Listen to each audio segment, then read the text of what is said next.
Hello everybody, welcome to the Whiskey Dictionary. I'm Bill, and today we're going to be talking about the Bushmills Prohibition recipe. Now this is a limited edition version of the Bushmills that's made to go along with the show Peaky Blinders. Now I never actually watched the show, it looks awesome, I've seen clips on YouTube and whatever, but I've never watched it, so if you guys think I should, let me know in the comments below. My wife says it's pretty awesome, but I'm not really ready to devote myself to like 6 or 7 seasons unless you guys really think I should.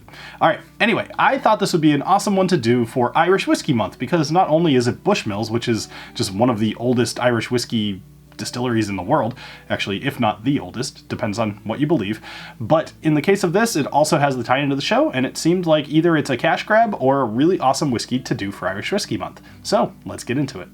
I've talked about Bushmills at length on this channel, but if you're interested in some of the history, check out this video here. It's a little older, so forgive some of the quality, but it's still got great information. So they've been around since 1608, again, depending on what you believe.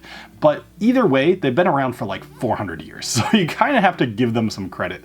And the idea here was that, as I mentioned, they want to match what whiskey was like during Prohibition, because Bushmills was one of the whiskeys that really came over the border into the US pretty frequently, and this is definitely what you could have been drinking in a speakeasy back 100 years ago.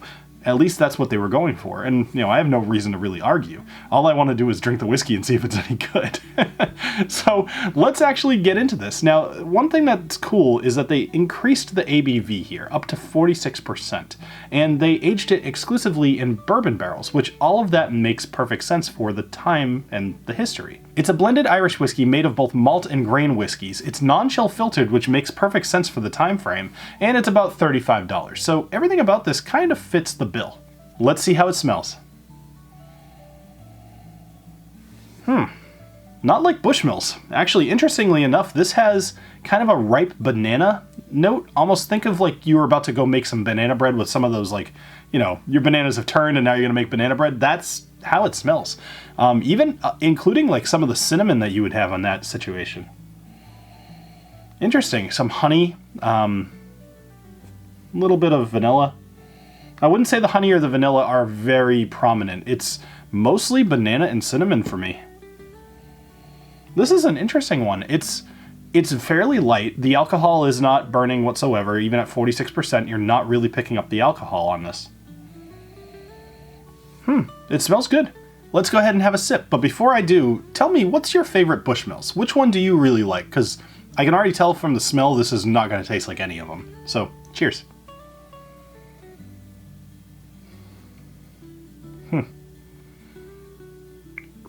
Okay, that is interesting.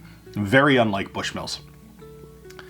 Kind of a toasted grain feel, or taste. The mouthfeel here is actually really nice. The higher ABV is definitely helping it to coat the inside of my mouth. The cinnamon is coming across very heavy. Almost none of that banana flavor whatsoever. Maybe a little bit on the finish. Let me have another sip.